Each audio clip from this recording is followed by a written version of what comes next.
ஒரு பெரிய அரசன் இந்த உலகம் பூராவையும் ஆண்டுக்கிட்டு இருந்தான். ரொம்ப காலம் அப்படி அரசாட்சி பண்ணிக்கிட்டு இருந்தான். திடீர்னு அவனுக்கும் சில எதிரிகள் முளைச்சாங்க. அவங்கெல்லாம் ஒன்று சேர்ந்து இவனை தோற்கடிச்சுட்டாங்க. தோற்று போனதும் இவனுக்கு பயம் வந்துட்டுது, எங்கே எதிரிகள் நம்ம கொண்டுடுவாங்களோ அப்படின்னு. வெளியில் வந்தால் தனக்கு ஆபத்துன்னு பயந்துக்கிட்டு யாருக்கும் தெரியாமல் ஒரு குகைக்குள்ளே போய் பதுங்கி கிடக்கிறான். நிலைமையை பாருங்கள். முதல் நாள் அரண்மனையில் அதிகாரம் பண்ணிக்கிட்டு இருந்தவன் மறுநாள் குகையில் பயந்து போய் பதுங்கி கிடக்கிறான். ராத்திரி நேரம் வந்தது, பசி வயத்தை கிள்ளுது, பிச்சை எடுத்து சாப்பிட வேண்டிய நிலைமை. பிச்சை எடுக்கிறதுக்கு பாத்திரம் வேணுமே, என்ன பண்ணுறது அப்படின்னு அங்கேயும் இங்கேயும் பார்க்குறான். ஒரு மூலையில் யாரோ விட்டுட்டு போன ஒரு ஓடு கிடக்குது. அதை எடுத்துக்கிட்டு புறப்பட்டான். இருட்டில் வழி புரியல. ஏதோ ஒரு யூகத்தில் காலை மெதுவாக எடுத்து வச்சு நடந்து போயிட்டுருக்கிறான். வழியில் ஒரு கருப்பு நாய் படுத்து கிடந்தது. இருட்டில் அவன் இது கண்ணுக்கு சரியாக தெரியல. அவனுக்கு தவறி போய் காலை வச்சுட்டான். அது மேலே நாய் சும்மா இருக்குமா, வள்ளுன்னு விழுந்து கடிச்சு விட்டுது. காலை பார்க்குறான், காலத்தையும் நினச்சி பார்க்குறான். அரண்மனையில் வீரக்கழல் அணிந்த காலை உடைய மன்னா அப்படின்னு புகழ்வாங்களே புலவர்கள்லாம். ஆனால் அது இன்றைக்கி நாய் கடித்த காலம் ஆகிட்டுதே அப்படின்னு நினைக்கிறான். அது மட்டும் இல்லை, முன்னாடியெல்லாம் பொற்கிண்ணங்களில் தான் அவன் சாப்பிடுவான். ஆனால் இப்போது உடஞ்சி போன ஓட்டு, அது ஓட்டை கையில் வச்சுக்கிட்டு நிற்கிறான். அதில் யாராவது சாப்பாடு போடுவாங்களான்னு. முன்னாடியெல்லாம் நிறைய பேர் அரண்மனைக்கு வருவாங்க. அரசருக்கு காணிக்கைன்னு சொல்லி இவன் காலடியில் கொண்டாந்து கொட்டுவாங்க. அப்போலாம் இவன் அந்த ஜனங்களுடைய முகத்தை திரும்பி கூட பார்க்குறதில்ல. ரொம்ப கர்வமாக உட்காந்துருப்பான். அதே ஆள் இன்றைக்கி எல்லார் கண்ணுலேயும் படுறது மாதிரி பிச்சை எடுத்துக்கிட்டு இருக்கிறான். அப்போலாம் காணிக்கைகளை தன்னுடைய கையால் வாங்கிறது தனக்கு கௌரவ குறைச்சல்னு நினச்சி தன்னுடைய வேலைக்காரங்களை விட்டு தான் அதை வாங்க சொல்லுவான். இப்போ பார்த்திங்கன்னா அவனே தன் கையாலேயே பிச்சை வாங்குறான். நினச்சி பாருங்கள். அந்த மனுஷன் முதல் நாள் அரசன், மறுநாள் பிச்சைக்காரன். எவ்வளோ வித்தியாசம். செல்வம் தான் இப்படி ஒரு வித்தியாசம் ஏற்படுறதுக்கு காரணம். அப்படிப்பட்ட செல்வம் வாழ்க்கையை நடத்துறதுக்கு நமக்கு தேவை தான். ஆனால் அதையே நாம் அடைய வேண்டிய பயனாக நினைக்கிறோம் பாருங்கள், அதுதான் வேடிக்கை. இதை நம்மாழ்வார் அழகாக ஒரு பாசுரத்தில் சொல்கிறார். ஒரு நாயகமாய் ஓட உலகுடன் ஆண்டவர், கருணாய் கவர்ந்த காலர், சிதைகிய பானையர், பெருநாடு காண இம்மையிலே பிச்சைதாம் கொள்வர், திருநாரணன் தாழ் காலம் பெற சிந்தித்து உய்மினோ அப்படிங்கிறார் நம்மாழ்வார். ஒரு பெரிய பணக்காரர் ஒரு துறவிகிட்ட போய், சாமி என்கிட்ட நிறைய பணம் இருக்குது, இருந்தாலும் நிம்மதி இல்லை, என்னால் நிம்மதியாக இருக்க முடியல, என்ன காரணம்னு கேட்டாராம். உடனே அந்த துறவி இதுக்கு நேரடியாக பதில் சொல்லாமல் பக்கத்தில் நின்றுக்கிட்டு இருந்த ஒரு குழந்தைய கூப்பிட்டார். அது ஓடியாந்தது. ஒரு ஆப்பிள் பழத்தை எடுத்து அது கையில் கொடுத்தார். அதை வாங்கிக்கிட்டு குழந்தை சிரிச்சுது. இன்னொரு பழத்தை எடுத்து கொடுத்தார். அதை இன்னொரு கையில் வாங்கிட்டு சிரிச்சுது. மூணாவது ஆப்பிள் எடுத்து கொடுத்தார். 2 பழத்தையும் நெஞ்சில் அணைச்சிக்கிட்டு 3ஆவது பழத்தையும் வாங்கிறதுக்கு முயற்சி பண்ணிச்சு. ஆனால் அது உடனே நழுவி கீழே விழுந்து உருண்டு ஓடிச்சு. ஏற்கனவே இருந்ததும் விழுந்துட்டுது. இப்போ அந்த குழந்தை அழ ஆரம்பிச்சுட்டுது. இப்போ அந்த துறவி பணக்காரர்கிட்ட சொன்னாராம், குழந்தைய கவனிச்சியா, 2 ஆப்பிள் போதும்னு அது நினச்சிருந்தா இப்போ அது அழ வேண்டிய அவசியம் வந்திருக்குமா அப்படின்னாராம். எதுவுமே அளவுக்கு மிஞ்சினா துன்பந்தான். இந்த காலத்தில் இதெல்லாம் யார் காதில் வாங்குறாங்க? ஒருத்தனை நல்ல வழிக்கு கொண்டு வரணும்னு நினச்சி அவனை கூப்பிட்டு உட்கார வச்சு இந்த கதையை சொல்லிகிட்டு இருந்தாங்க. சொல்லிவிட்டு அந்த குழந்தை செஞ்சது தப்பு தானே அப்படின்னு கேட்டிருக்கிறாங்க. ஆமாம், தப்பு தான், நானாக இருந்தால் அப்படி செஞ்சுருக்க மாட்டேன் நானா இவன். 2 பழமே போதும்னு சொல்லியிருப்பியா அப்படின்னு கேட்டிருக்காங்க. அப்படி இல்லைங்க, அவர் கொடுக்க கொடுக்க ஒவ்வொரு பழமாக வாங்கி பின்னாடி வச்சுட்டு மறுபடியும் கையை நீட்டுவேன் அப்படிங்கிறானா. இவெல்லாம் எந்த காலத்தில் திருந்துறது? ஒரு நாள் ஒரு 10-15 பள்ளிக்கூடத்து பிள்ளைங்க தேடிட்டு வந்தாங்க. உங்களை பார்த்துட்டு தான் போகணும், அதுக்காக தான் வந்திருக்கோம்னாங்க. என்ன விஷயம்னு கேட்டோம். நாங்கள்லாம் கூடி ஒரு முடிவு பண்ணியிருக்கிறோம், அதை உங்கள்கிட்ட சொல்லணும் அப்படின்னாங்க. அதுவும் ஒரு வாண்டு பையன் அதை சொன்னான். என்ன முடிவு அது அப்படின்னு கேட்டோம் ரொம்ப ஆர்வமாக.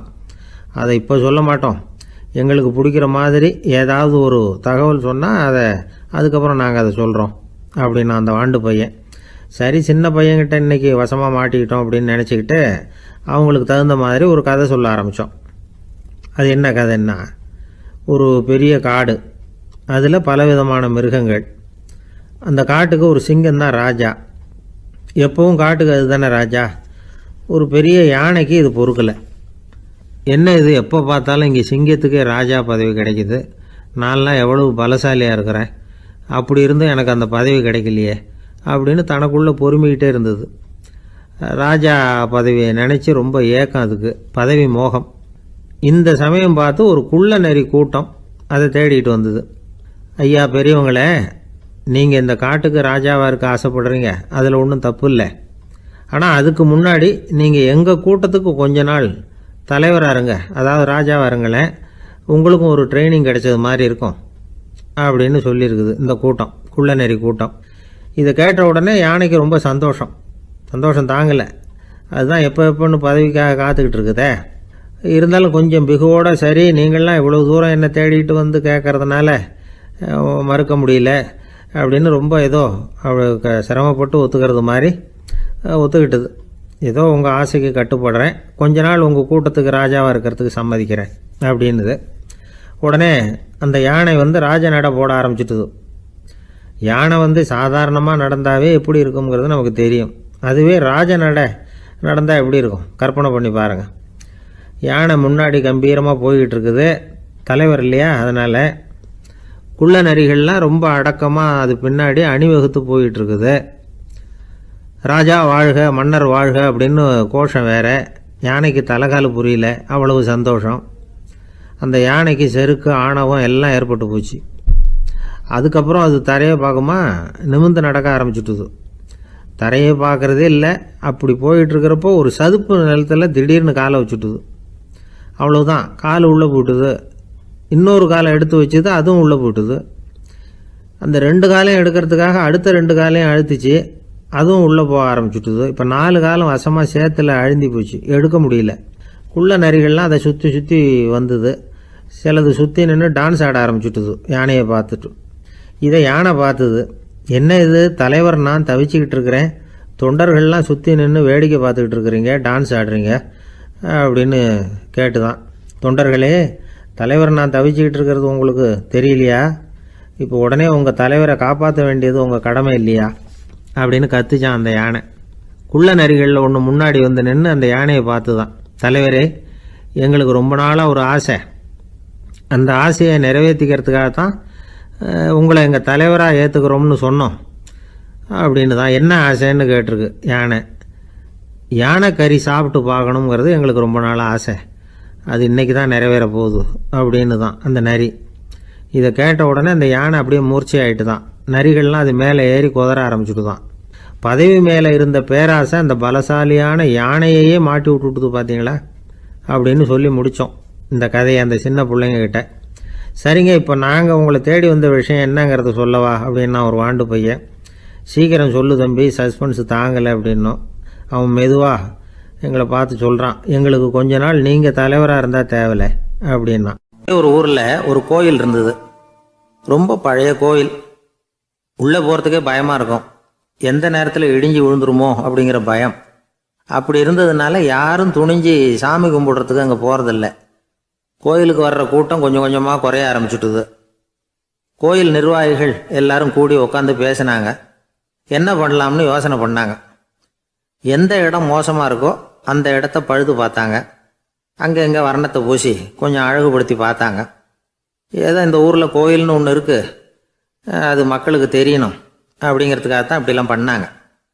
இருந்தாலும் கோவில் இருக்கிற நிலைமை மக்களுக்கு தெரியும், அதனால் அங்கே வர்றது குறைச்சிக்கிட்டாங்க அவங்க. ஒரு கட்டத்தில் யாருமே வர்றதில்லை, நிலைமை அந்த அளவுக்கு ஆயிட்டுது. மறுபடியும் கோவில் நிர்வாகிகள் கூட்டம் நடந்தது. இந்த கூட்டம் கூட கோயிலுக்கு உள்ளே நடக்கலை, இடிஞ்சு விழுந்துருமோங்கிற பயம். அதனால் வெளியில் தான் உட்காந்து கூட்டத்தை நடத்தினாங்க. ஏன்னா உள்ளே போகிறதுக்கு அவங்களுக்கும் துணிச்சல் கிடையாது, எந்த நேரமும் விழுந்துரும் போல் இருந்தது அது. அது வழியாக போகிறவங்க கூட வேகமாக அந்த இடத்த கடந்து போக ஆரம்பிச்சிட்டாங்க. கோவில் நிர்வாகிகள் வெளியில் உட்காந்து கூட்டம் போட்டாங்க இல்லையா, அந்த கூட்டத்தில் 4 தீர்மானங்களை நிறைவேற்றினாங்க. அது என்ன 4 தீர்மானம்னா, முதல் தீர்மானம், இந்த கோவிலை இடிப்பது அப்படிங்கிற முடிவை இந்த கமிட்டி மிகவும் வருத்தத்துடன் ஏற்றுக்கொள்ளுகிறது அப்படின்னு நிறைவேற்றினாங்க. இதுக்கு பதிலாக இன்னொரு கோவிலை உடனடியாக கட்டி முடிச்சுடணுங்கிறது 2வது தீர்மானம். 3வது தீர்மானம் என்ன தெரியுமா, பழைய கோவிலின் கதவுகள், அதிலிருந்து பிரித்து எடுக்கிற செங்கல், இதையே புது கோவில் கட்டுவதற்கு பயன்படுத்தி கொள்ள வேண்டியது. பழைய கோவில் இருந்த மாதிரியே அதே வடிவத்தில் புது கோவிலையும் கட்ட வேண்டியது. பழைய கோவிலின் அஸ்திவாரத்தை அப்படியே வச்சுக்கிட்டு அதுக்கு மேலே நாம் கோயிலை கட்டிக்க வேண்டியது. இதுதான் 3வது தீர்மானம். இதையும் கமிட்டி முழு மனசோடு ஏற்றுக்கிட்டது. இது வரைக்கும் சரி. இப்போ அந்த கமிட்டி 4வதாக ஒரு முக்கியமான தீர்மானத்தை கொண்டுக்கிட்டு வந்து அதையும் ஏகமனதாக நிறைவேற்றி விட்டது. அது என்ன தீர்மானம்னா, புதிய கோவில் கட்டி முடிக்கிற வரைக்கும் பழைய கோவிலை இடிக்கிறதில்லை அப்படிங்கிற தீர்மானம். எப்படி இருக்குது பாருங்கள் இது. பழசை இடிக்காத வரையில் அதே இடத்துல புதுசாக எப்படி கட்ட முடியும்? பல விஷயங்களில் நாம் நடந்துக்கிற முறையும் இப்படி தான் இருக்குதான். வாழ்க்கையில் முன்னேறணும்னு ஆசைப்படுவோம். அதே நேரத்தில் அந்த முன்னேற்றத்துக்கு எது தடையாக இருக்கோ அதை விட்டு விடுறதுக்கும் மனசு வராது. வெளிநாட்டில் ஒரு பெரிய விருந்து நடந்துக்கிட்டு இருந்துதான். எல்லாரும் மது கோப்பையும் கையுமா அலைஞ்சிக்கிட்டு இருக்கிறாங்க. ஒருத்தர் மட்டும் கையில் எதுவும் இல்லாமல் ரொம்ப நல்ல பிள்ளையா சாதுவா ஒரு ஓரமாக தனியாக உட்காந்துருக்கிறார். அவர்கிட்ட நெருங்கி வாங்க மது சாப்பிட்லாம் அப்படின்னு கூப்பிட்டாங்களாம். என்னை வற்புறுத்தாதீங்க, நான் என் மனசுக்குள்ளே உறுதியாக தீர்மானம் பண்ணிவிட்டேன் அப்படின்னாராம். என்ன தீர்மானம் பண்ணியிருக்கீங்க அப்படின்னு கேட்டிருக்காங்க. ஏற்கனவே முழு போதையில் இருக்கும் பொழுது மறுபடியும் மது கோப்பையை தொடரதில்லை அப்படின்னு தீர்மானம் பண்ணியிருக்கேன் அப்படின்னாராம். ஒரு ஊரில் ஒரு குரு இருந்தார், ஜென் குரு. அவரை தேடிட்டு ஒரு மன்னர் வந்தார். வந்தவர் ஜப்பான் மன்னர். தோட்டக்கலையை பற்றி தெரிஞ்சுட்டு போகிறதுக்காக அவர் வந்தார். எப்படி தோட்டம் அமைக்கிறது அப்படிங்கிறத பற்றி அந்த குரு விவரமாக சொல்லி கொடுத்தாரு. 1 நாள் 2 நாள் இல்லை, 3 வருஷம் கற்றுக் கொடுத்தார். அதுக்கப்புறம் சொன்னார், நான் கற்றுக் கொடுத்துட்டேன், இனிமேல் நீங்கள் போகலாம், போய் தோட்டம் அமைக்கலாம். அதுதான் உங்களுக்கு பரிசை. தோட்டம் அமைச்ச பிறகு சொல்லி அனுப்புங்க, நான் வந்து பார்க்குறேன். நீங்கள் இங்கே என்னவெல்லாம் கற்றுக்கிட்டீங்களோ அதையெல்லாம் அங்கே செயல்முறையில் செஞ்சு காட்டுங்க அப்படின்னு சொல்லி அனுப்பி வச்சார். மன்னர் போனார். அரண்மனைக்கு பக்கத்திலே ஒரு பெரிய தோட்டத்தை உண்டு பண்ணினார். அழகான மரங்களையும் செடிகளையும் உருவாக்கினார். கிட்டத்தட்ட 1000 தோட்டக்காரர்களை பயன்படுத்தி 3 வருஷங்கள் முயற்சி பண்ணி அந்த அழகான தோட்டத்தை உருவாக்கினார். குருக்கிட்ட இருந்து செய்தி வந்தது, நாளைக்கு வந்து தோட்டத்தை பார்க்குறேன் அப்படின்னு. மன்னர் உடனே சுறுசுறுப்பாயிட்டார். முதல் நாளே தோட்டத்தை சுத்தப்படுத்தினார். ராத்திரி பூரா யாரும் தூங்கலை. எல்லாருக்கும் தோட்டத்தை ஒழுங்குபடுத்துகிற வேலை. அது அந்தந்த இடத்துல ஒழுங்காக இருக்குதா அப்படின்னு சரி பார்த்தாங்க. ஒரு தவறும் இல்லாத வகையில் அதை ஒழுங்குபடுத்தினாங்க. மறுநாள் குரு வந்தார், தோட்டத்தை பார்த்தார். அவருக்கு கோபம் வந்துட்டுது. மன்னருக்கு ஆச்சரியம், எப்பவும் சிரிச்சுக்கிட்டே இருக்கிறவர் இப்போ எப்படி இருக்கிறாரே அப்படின்னு. மெதுவாக குருக்கிட்ட போய் எல்லாம் சரியாக தானே இருக்குது அப்படின்னார். எல்லாம் சரிதான், ஆனாலும் எங்கே அந்த பொன்னிற காற்று அப்படின்னார். உதிர்ந்த இலைகள், பொன் மஞ்சள் நிற இலைகள் காற்றில் அப்படி புரண்டு ஓடுவதை நான் பார்க்க முடியவில்லையே அப்படின்னாராம். அது இல்லாமல் இந்த தோட்டம் உயிரோட்டம் உள்ளதாக இருக்காது. இதில் பாடல் இல்லை, ஆடல் இல்லை, அதெல்லாம் இல்லாமல் இந்த தோட்டம் ரொம்பவும் செயற்கையாக தெரியுதுன்னாராம். மன்னர் இப்போ தான் யோசனை பண்ணார். கீழே கிடந்த காஞ்சி போன இலைகள் மட்டும் இல்லை, மரத்தில் இருந்த காஞ்சி போன இலைகளையும் அப்புறப்படுத்தி சுத்தமாக வச்சிருக்கிறார். இறப்பும் வாழ்க்கையினுடைய ஒரு பகுதி தான். மரணம்ங்கிறது வாழ்க்கைக்கு எதிரானது அல்ல, அதை நிரப்பும் ஒரு பகுதி தான் அது. மரணம் இல்லையில் வாழ்க்கையே இல்லை அப்படிங்கிறது பெரியவங்க கருத்து. இப்போ அந்த தோட்டம் அழகாக தான் இருக்குது, இருந்தாலும் அது ஒரு ஓவியம் மாதிரி உயிர் இல்லாமல் இருக்கு. குரு ஒரு வாளியை கையில் எடுத்துக்கிட்டார். தோட்டத்தை விட்டு வெளியில் போனார். ஏற்கனவே வீசி எறிந்த அந்த சருகுகளை எல்லாம் அள்ளி கொண்டுகிட்டு வந்தார். உள்ள எல்லா இடங்கள்லையும் அதை வீசினார். உடனே காற்று அந்த காய்ந்த சருகுகளையும் பழுத்த இலைகளையும் அசைக்க ஆரம்பிச்சுட்டுது. இப்போ அங்கே சலசல சத்தம், சங்கீதம், இலைகளின் நடனம், ஓவியம் மாதிரி இருந்த அந்த தோட்டத்துக்கு இப்போ உயிர் வந்துட்டுது. இதுதான் அந்த பொன்னான காற்று அப்படின்னாராம் குரு. மன்னருக்கு புரிஞ்சுது. மிகப்பெரிய ஜென் கேள்வி ஒன்று உண்டு. உம்மான் அப்படிங்கிற ஒரு பெரிய குருவை பார்த்து துறவி ஒருத்தர் கேட்டாராம், இலைகள் எல்லாம் கீழே விழுந்து மரங்கள் மொட்டையாக இருக்கும் பொழுது என்ன நடக்கும்? இதுதான் கேள்வி. இதுக்கு உம்மான் சொன்ன பதில் பொன்னான காற்று, தி கோல்டன் விண்டு அப்படின்னாராம். இதுக்கு என்ன விளக்கம்னா, உன்னுடைய எண்ணங்கள் எல்லாம் உன்னுடைய மனசிலிருந்து கீழே விழுந்து உனது உள்ளுணர்வானது மொட்டையாக நிற்கும் நிலைதான் அது. உனது வேர்களின் அருகில் காற்று வீசுகிறது. எல்லா எண்ணங்களும் உன்னிலிருந்து வெகு தூரத்துக்கு புரண்டு கொண்டே சென்று விடுகிறது. நீ அவற்றை கடந்து விட்டால் நீ அவைகளுக்கெல்லாம் மேலெழுந்து கீழே பார்ப்பவனைப் போல நிற்க ஆரம்பித்து விடுவாய். அதுதான் தியானம் என்பது அப்படின்னு சொல்கிறாங்க. தியானம்ங்கிறது எண்ணத்துக்கு எதிரானதில்லை. தியானம்ங்கிறது எண்ணங்களை கடந்து செல்வது தான். அதுக்கப்புறம் நாம் பொன்னிற காற்றில் ஆட ஆரம்பிச்சிருவோம். இதுதான் பெரியவர்கள் சொல்கிறது. என்கிட்ட ஒருத்தர் வந்து தோட்டம் அமைக்கணும்னு யோசனை கேட்டு வந்தார். எல்லாம் சொல்லி கொடுத்தேன். செடிகள்லாம் செழிப்பாக வளரணும்னா வேர் காயாமல் பார்த்துக்குங்க, தினமும் தண்ணி விடுங்க அப்படின்னு சொல்லி அனுப்பி வச்சேன். 1 மாதம் கழிச்சு அவர் தோட்டத்தை பார்க்கறதுக்காக போனேன். போய் பார்த்தா எல்லா செடியும் வாடி கிடக்குது. என்னங்க இப்படி பண்ணிவிட்டீங்கன்னு. நீங்கள் சொன்னபடி தான் செஞ்சேன்னார். என்ன செஞ்சீங்கன்னு கேட்டேன். வேர் காயாமல் பார்த்துக்க சொன்னீங்க, தினமும் ஒரு தடவை எல்லா செடியையும் ஒவ்வொன்றா பிடுங்கி பார்த்து வேர் காயாமல் இருக்கா அப்படின்னு பார்த்துட்டு அதுக்கப்புறம் தண்ணி பாய்ச்சினேன், அவ்வளவுதான் அப்படின்னார். ஒரு ஆள் வேகமாக நடந்து போய்கிட்டு இருந்தான். அவன் வேகமாக நடக்கிறதுக்கு காரணம் வெயில் காலம், காலில் செருப்பு இல்லை, மணல் பாதை, அதுதான் வேகம். காலில் செருப்பும் இல்லாமல் கையில் குடையும் இல்லாமல் அந்த ஆள் வெயிலில் நடந்து போய்கிட்டு இருக்கிறான். அந்த சமயத்தில் இன்னொருத்தன் குதிரை மேலே ஏறி அந்த வழியாக வந்துக்கிட்டு இருக்கிறான். அவன் காலில் செருப்பும் இருந்தது, கையில் குடையும் இருந்தது. நடந்து போய்கிட்டு இருந்தவன் அந்த குதிரை ஆசாமியை பார்த்து கேட்டான், ஐயா, நீங்களும் குதிரை மேலே உட்காந்துக்கிட்டு போய்கிட்டு இருக்கிறீங்க, அப்படி இருக்கிறப்போ உங்களுக்கு அந்த செருப்பு என்னத்துக்கு? அதை எனக்கு கொடுத்து உதவலாமே அப்படின்னா. குதிரை மேலே உட்காந்துருந்தவன் யோசனை பண்ணி பார்த்தான்.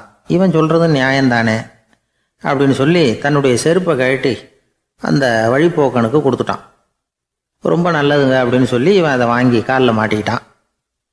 அதுக்கப்புறம் மறுபடியும் இவன் ஆரம்பித்தான், ஐயா, நீங்கள் குதிரையில் போகிறதுனால போக வேண்டிய இடத்துக்கு வேகமாக போய் சேர்ந்துருவீங்க, அதனால் உங்கள் கையில் அந்த குடை என்னத்துக்கு? நான் நடந்து போயிட்டுருக்கிறவன், ரொம்ப நேரம் நடக்க வேண்டியிருக்கும் இந்த வெயிலில், அதனால் அந்த குடையையும் எனக்கு கொடுங்களேன் அப்படின்னா. குதிரை வீரன் யோசனை பண்ணி பார்த்தான். இதுவும் நியாயம்தானே அப்படின்னு அவனுக்கு தோணுச்சு. உடனே இறக்கப்பட்டு தன் காலில் இருந்த செருப்பை கொடுத்தது மாதிரியே தன் கையில் இருந்த குடையையும் இவங்கிட்ட கொடுத்துட்டான். அதுக்கப்புறம் அவன் நிம்மதியாக புறப்பட்டான். இப்போ மறுபடியும் கை தட்டி அவனை நிறுத்தினான். கீழே நின்றுக்கிட்டு இருந்தவன், என்னப்பா, ஏன் என்ன நிறுத்தினேன், இன்னும் ஏதாவது வேணுமா உனக்கு அப்படின்னா குதிரையில் இருந்தவன். இவன் மெதுவாக வாயை திறந்து அந்த குதிரையையும் என்கிட்ட கொடுத்துருங்களேன்னா. அந்த குதிரை வீரன் இப்போ ஒரு கணம் யோசனை பண்ணி பார்த்தான். உடனே என்ன பண்ணான் தெரியுமா? தன்கிட்ட இருந்த குதிரை சவுக்கை எடுத்தான். குதிரை சவுக்கால் அந்த ஆளை வாங்குவாங்கன்னு வீசி தள்ளிவிட்டான். இவ்வளவு சவுக்கடியும் வாங்கிக்கிட்டு இந்த ஆள் என்ன பண்ணான் தெரியுமா? சிரிக்கிறான். அடி வாங்கிட்டு யாராவது சிரிப்பாங்களா? குதிரை வீரனுக்கு ஒன்றும் புரியல. என்னப்பா அது, ஏன் இப்படி அடி வாங்கிட்டு இப்படி சிரிக்கிறியே அப்படின்னு கேட்டான். இப்போ அந்த வழிப்போக்கன் சொல்கிறான், ஐயா, நான் இப்படி சிரிக்கிறதுக்கு காரணம் இருக்கு. இப்படி குதிரை கேட்டு உங்ககிட்ட அடி வாங்கலேன்னு வச்சுக்கோங்க, என் உயிர் உள்ள வரைக்கும் மனசில் ஒரு தவிப்பு இருந்துக்கிட்டே இருக்கும். செருப்பையும் கொடையையும் கேட்ட உடனே கொடுத்தவன் குதிரையையும் கேட்டிருந்தா கொடுத்துருப்பானோ அப்படிங்கிற பேராசையில் ஏங்கிக்கிட்டே இருந்திருப்பேன். இப்போ உங்ககிட்ட அடி வாங்கின பிறகு என்னுடைய அந்த சந்தேகம் தீர்ந்து போச்சு. என்னுடைய ஆசைக்கு எல்லை எது அப்படிங்கிறத எனக்கு புரிஞ்சுட்டுது அப்படின்னு சொல்லிவிட்டு அவன் நடக்க ஆரம்பிச்சிட்டானான். ஆசைக்கும் எல்லை உண்டு அப்படிங்கிறத விளக்கறதுக்காக வாரியார் சுவாமிகள் சொல்கிற கதை இது. இந்த காலத்துலேயும் ஒருத்தன் அது மாதிரி கொடை செருப்போட குதிரையில் போய்கிட்டு இருந்தான். எதிரில் நடந்து வந்தவன், ஐயா, உங்கள் கொடையை எனக்கு கொடுங்களேன்னு கேட்டான். உடனே அவன் குதிரையிலேருந்து கீழே குதிச்சு அவனை சாட்டையால் அடிக்க ஆரம்பிச்சிட்டான். இன்னொருத்தர் அந்த வழியாக வந்தவர் இதை பார்த்தார். ஏன்பா, அவன் கேட்டான், உன்னால் முடியலன்னா இல்லைன்னு சொல்லிட வேண்டியது தானே, அதுக்காக ஏன் இப்படி அவனை போட்டு அடிக்கிறேன்னு கேட்டார். உங்களுக்கு விவரம் புரியாது சார், காலம் ரொம்ப கெட்டு போச்சு. கேட்டதை கொடுத்தேன்னு வச்சுக்கோங்க, இந்த குதிரையே என்னோடது, அவன் திருடிக்கிட்டு போகிறான் அப்படின்னு என் பேரில் புகார் கொடுக்க ஆரம்பிச்சிருவான் சார் அப்படின்னா. அது எப்படி அவ்வளோ உறுதியாக சொல்கிறேன்னு கேட்டார் அவர். ஏற்கனவே அது மாதிரி ஒருத்தன் பேரில் புகார் கொடுத்துட்டு தான் இந்த குதிரையை நான் தள்ளிட்டு வந்துக்கிட்டு இருக்கிறேன் அப்படின்னார். ஒரு சன்னியாசி, அவர் ஒரு நாள் ஒரு கனவு கண்டாராம். அந்த கனவில் அவர் சொர்க்கத்துக்கு போகிறார். அங்கே ஒரு பெரிய திருவிழா நடந்துக்கிட்டு இருக்குது. எங்கே பார்த்தாலும் அலங்கார வளைவுகள், வண்ணமயமான விளக்குகள், பாதைகள் பூரா மலர்கள், எல்லா கட்டடங்களும் ஒளிமயம். அவ்வளவு கோலாகலமாக பிரம்மாண்டமாக அந்த திருவிழா நடந்துக்கிட்டு இருக்குது. அது என்ன திருவிழாங்கிறது இந்த சன்னியாசிக்கு புரியல. அங்கே எதிரில் வந்துக்கிட்டு இருந்த ஒருத்தரை நிறுத்தி, என்ன விசேஷம் இங்கே அப்படின்னு விசாரிச்சாராம். உனக்கு தெரியாத விஷயம், இன்னைக்கு இறைவனுக்கு பிறந்த நாள், அதை தான் எல்லாரும் சேர்ந்து கொண்டாடுறோம். இதுக்காக பிரம்மாண்டமான ஊர்வலம் ஒன்று வரப்போகுது, இறைவனே அந்த ஊர்வலத்தில் கலந்துக்கிறார் அப்படின்னார் அவர். உடனே அந்த சன்னியாசி ஒரு மரத்து நிழலில் ஒதுங்கி நின்றுக்கிட்டார். ஊர்வலம் வந்துக்கிட்டு இருக்குது. முதல்ல ஒரு குதிரை வந்துக்கிட்டு இருக்கு, அது மேலே ஒருத்தர் உட்காந்துருக்கிறார். அவருக்கு பின்னாடி நிறைய பேர் கூட்டமாக வந்துக்கிட்டு இருக்கிறாங்க. இவ்வளவு கூட்டம் இவர் பின்னாடி வருதே, யார் இவர் அப்படின்னு கேட்டார். ஒரு மதத்தின் பேரை சொல்லி இவர் அந்த மதத்தின் தலைவர், அவரை பின்பற்றுகிற மக்கள் கூட்டம் பின்னாடி வந்துக்கிட்டு இருக்குது அப்படின்னு விவரம் சொல்லியிருக்கிறாங்க. இவங்களுக்கு அடுத்தபடியாக இன்னொரு குதிரையில் ஒருத்தர் வந்துக்கிட்டு இருக்கிறார். அவருக்கு பின்னாடி ஏகப்பட்ட கூட்டம். இவர் யாருங்க அப்படின்னு கேட்டிருக்கார் சன்னியாசி. அங்கே இருக்கிறவங்க விவரம் சொல்லியிருக்கிறாங்க. இன்னொரு மதத்தின் பெயரை சொல்லி இவர் அந்த மதத்தினுடைய தலைவர், அவர் வழியை பின்பற்றுகிறவர்கள் அவர் பின்னாடி கூட்டமாக வந்துக்கிட்டு இருக்கிறாங்க அப்படின்ட்டு இருக்காங்க. இப்படி ஒவ்வொருத்தராக குதிரை மேலே வந்துக்கிட்டே இருக்கிறாங்க. அவங்கள பின்பற்றியும் ஒவ்வொரு கூட்டம் வந்துக்கிட்டே இருக்குது. அந்த பெரிய ஊர்வலம் அது பாட்டுக்கு போய்கிட்டு இருக்குது. கடைசியாக அது முடிஞ்சது ரொம்ப நேரம் கழித்து. அதுக்கப்புறம் கொஞ்சம் நேரம் கழித்து ஒரு வயசான ஆள் குதிரை மேலே வந்துக்கிட்டு இருக்கிறார். ஆனால் அவருக்கு பின்னாடி யாருமே இல்லை. அவர் பரிதாபமாக தனியாக வந்துக்கிட்டு இருக்கிறார். அவர் அந்த ஊர்வலத்தை சேர்ந்தவரா இல்லையாங்கிறதே தெரியல. இவர் யார், இவர் ஏன் இப்படி தனியாக வந்துக்கிட்டு இருக்கிறார் அப்படின்னு கேட்டிருக்கார் அந்த சன்னியாசி. என்னது இப்படி கேட்குறீங்க? இவர் தான் கடவுள், இவருக்காக தான் இன்றைக்கி இந்த ஊர்வலமே நடக்குது, இவருக்கு தான் இன்றைக்கி பிறந்த நாள், முன்னாடி போகிற ஊர்வலம் பூரா இவருடைய பிறந்த நாளை கொண்டாடுறதுக்காக தான் அப்படின்ட்டுருக்காங்க. இதை கேட்டதும் அந்த சன்னியாசிக்கு திடுக்குன்னு தூக்கி போட்டிருக்கு. இது வரைக்கும் கனவு கண்டுகிட்டு இருந்தவர் முடிச்சுக்கிட்டார். அதுக்கப்புறம் தான் யோசித்து பார்த்துருக்கார். உண்மைதான், மக்கள் எல்லாரும் பக்தி மார்க்கத்தில் போகிறதா நினச்சிக்கிட்டு பாதை மாறி போய்கிட்டு இருக்கிறாங்க. கடவுளை பின்பற்றுவதாக நினைக்கிறாங்க பக்தர்கள். ஆனால் கடவுளுக்கு பின்னாடி யாருமே இல்லை. இன்னமும் இயல்பாக இதை பற்றி யோசித்து பார்த்தா உண்மைக்கு பின்னாடி தான் நான் போய்கிட்டு இருக்கேன் அப்படின்னு நிறைய பேர் சொல்கிறாங்க. ஆனால் அந்த உண்மை அனாதையாக போய்கிட்டு இருக்குது. அப்படி ஆயிட்டுது உலகம். இந்த காலத்துலேயும் ஒரு ஊர்வலம், ஒரு பெரிய மனுஷருக்கு பிறந்த நாள் விழா.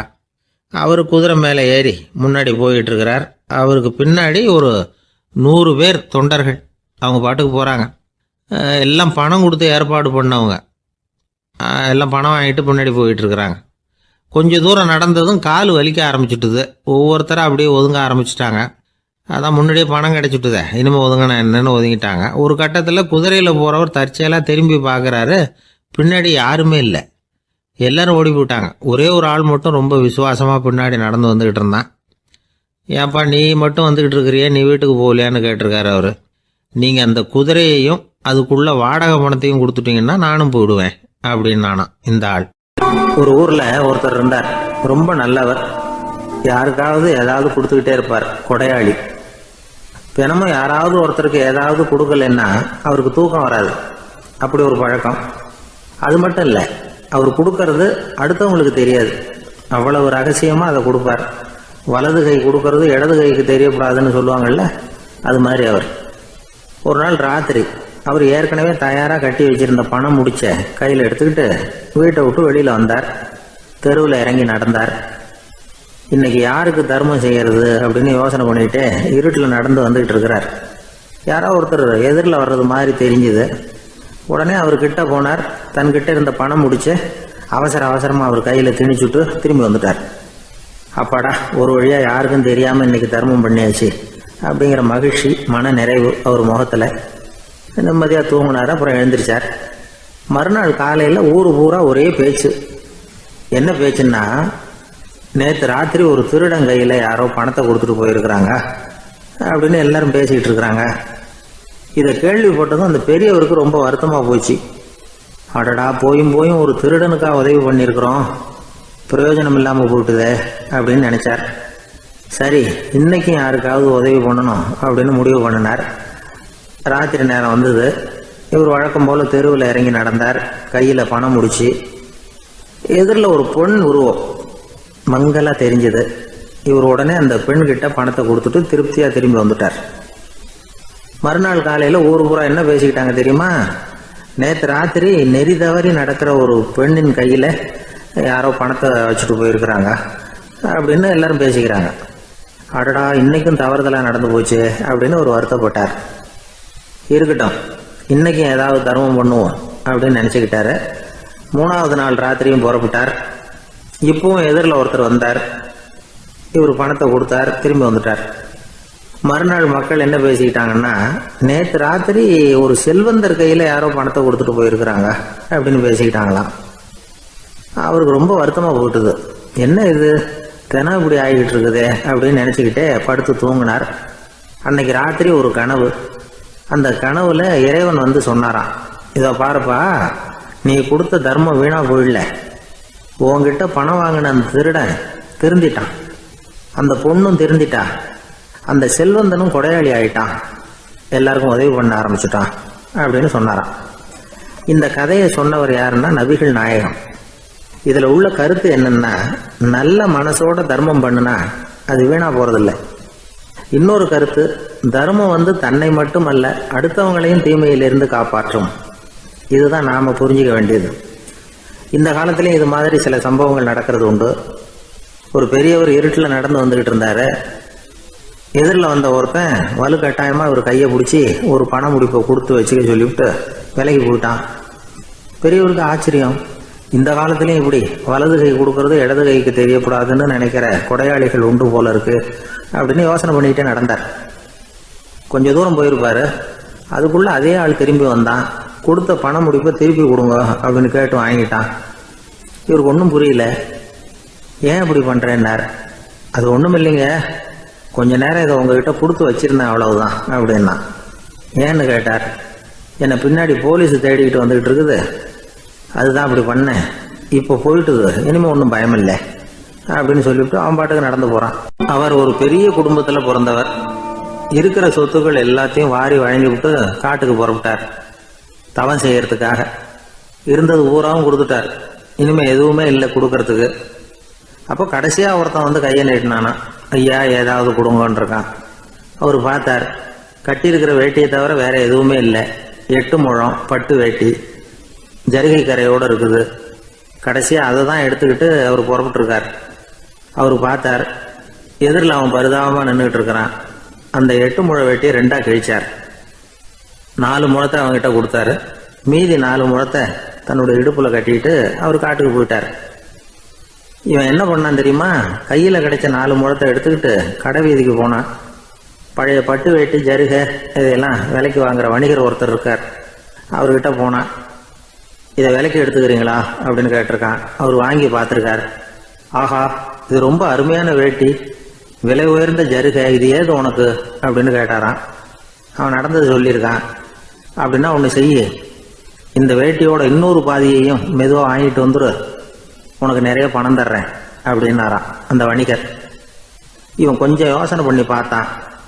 கொஞ்சம் இருங்க, வந்து விடுறேன் அப்படின்னு சொல்லிவிட்டு நேராக காட்டுக்கு போனான். அவர் எங்கே இருக்காருன்னு தேடி கண்டுபிடிச்சான். அவர் ஒரு இடத்துல தவக்கோலத்தில் இருக்கிறார். கட்டியிருந்த இடவேட்டியும் அவர் அறியாமல் நழுவி கீழே விழுந்து கிடக்குது. இவனுக்கு ரொம்ப வசதியாக போச்சு. அவரை கேட்க வேண்டிய அவசியமே இல்லை. மெதுவாக சத்தம் போடாமல் அடி மேலே அடி வச்சு நெருங்கினான். அவர் கண்ணை மூடிக்கிட்டு அவர் பாட்டு நின்றுட்டு இருக்கிறார். இவன் மெதுவாக போய் கீழே கிடந்த அந்த துணியை எடுத்துக்கிட்டு சத்தம் போடாமல் திரும்பி நடந்தான்.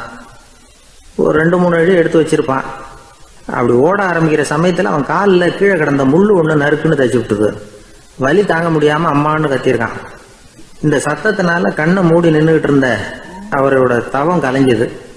மெல்ல கண்ணை திறந்து பார்க்குறார். தன் இடையில இருந்த வேட்டி அவன் கையில் இருக்கு.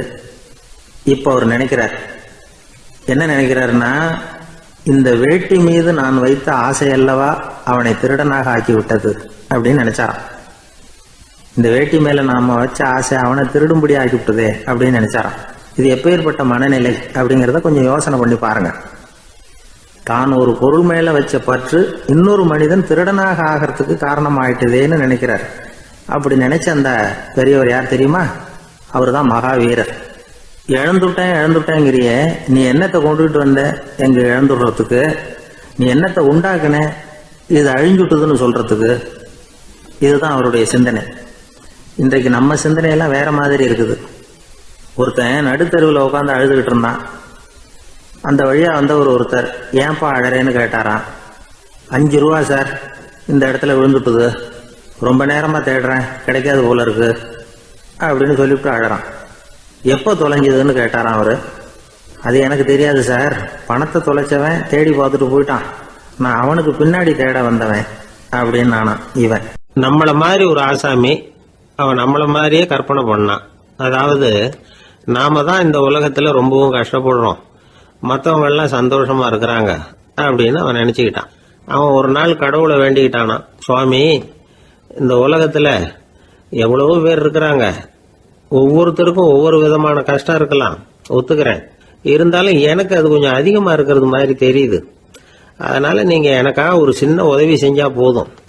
அது வேற ஒண்ணும் இல்ல, என்கிட்ட இருக்கிற துயரங்களை இன்னொருத்தர் யாருகிட்டயாவது கொடுத்துருங்க, அவர்கிட்ட இருக்கிற துயரங்களை என்கிட்ட மாத்தி கொடுத்துருங்க. ஒரு மியூச்சுவல் டிரான்ஸ்பர், அவ்வளவுதான். அப்படி பண்ணிவிட்டா போதும் அப்படின்னு வேண்டிக்கிட்டானான். அன்னைக்கு ராத்திரியே அவன் ஒரு கனவு கண்டிருக்கான். வானத்திலிருந்து ஒரு குரல் கேட்டிருக்கு.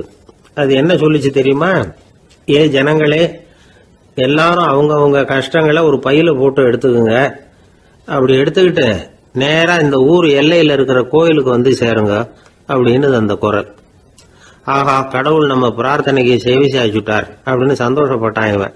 உடனே என்ன பண்ணா, தன்கிட்ட இருந்த கஷ்டத்தையெல்லாம் ஒரு சாக்கு பையில போட்டு எடுத்துக்கிட்டான். வீட்டை விட்டு வெளியில வந்தான். தெருவில் இறங்கி நடக்கிறான். அங்க பார்த்தா ஏகப்பட்ட பேர் ஆளுக்கு ஒரு பைய தூக்கிக்கிட்டு கோயிலுக்கு போயிட்டு இருக்கிறாங்க. சில பேர் மூட்டையா கட்டி தலையில சுமந்துக்கிட்டு போயிட்டு இருக்கிறாங்க. இவன் பார்த்தான். இவனுக்கு ரொம்ப ஆச்சரியமா இருந்தது. ஏன்னா எல்லாரும் வச்சிருக்கிற பைய இவன் பைய விட பெருசா இருந்தது. இவன் பை தான் இருக்கிறதுலயே கொஞ்சம் சின்னதா தெரிஞ்சது. இப்ப அவன் மறுபடியும் சாமியை வேண்டிக்கிட்டான், கடவுளே, இப்ப உள்ள சூழ்நிலையை கவனிச்சா என்கிட்ட இருக்கிற பைய பரவாயில்லன்னு தோணுது. அதனால வேற பை எதையும் மாத்த வேணாம், இதுவே பரவாயில்ல, இந்த பையோட திரும்பி வீட்டுக்கு போனா போதும்னு நினைக்கிறேன் அப்படின்னு ஏதோ நினைக்க ஆரம்பிச்சுட்டான் அவன். எல்லாரும் கோயிலுக்கு போய் சேர்ந்தாங்க. கோயில்ல அந்த குரல் மறுபடியும் கேட்டுது. எல்லாரும் அவங்கவுங்க பைகளை சோகத்துல தொங்க விடுங்க. திடீர்னு விளக்குகள் அணையும், மணி அடிக்கப்படும், அதுதான் அடையாளம். அந்த சமயத்துல இருட்டுல உங்களுக்கு வேண்டிய பைய நீங்க மாத்தி எடுத்துக்கலாம், தேர்ந்தெடுத்துக்கலாம். வெளிச்சம் இருக்கிறப்பவே உங்களுக்கு பிடிச்ச பைக்கு பக்கமா பார்த்து நீங்க நின்னுக்கலாம் அப்படின்னு சொல்லி விவரம் சொல்லிச்சான் அந்த குரல். அப்படி சொன்னதுக்கு அப்புறம் திடீர்னு விளக்கு அணைஞ்சுது, மணி அடிச்சுது. கொஞ்ச நேரம் கழிச்சு மறுபடியும் விளக்குகள்லாம் எரிஞ்சுது. இப்போ பார்த்தா எல்லாரும் அவங்கவுங்க பையையே கெட்டியா பிடிச்சிட்டு நிக்கிறாங்க. இவனும் அப்படியே நிக்கிறான். இவன் மெதுவா பக்கத்துல நிக்கிறவங்க கிட்ட கேட்டானா, ஏன் நீங்க பைய கையிலேயே வச்சிருக்கிறீங்க, செவுத்துல மாட்டலையா அப்படின்னு கேட்டிருக்கான். இல்லப்பா, நீ ஏன் கையிலேயே வச்சிருக்கிறியோ அதே காரணத்துக்காக தான் நாங்களும் வச்சிருக்கிறோம். நம்ம கவலைகளை பத்தி நமக்கு ஓரளவுக்காவது தெரியும். ஆனா மற்றவங்க கவலைகள் நமக்கு பரிச்சயம் இல்லாதவை, பழக்கம் இல்லாதது. அதனால நமக்கு தெரிஞ்ச கவலைகளை சமாளிக்கிறது சுலபம்.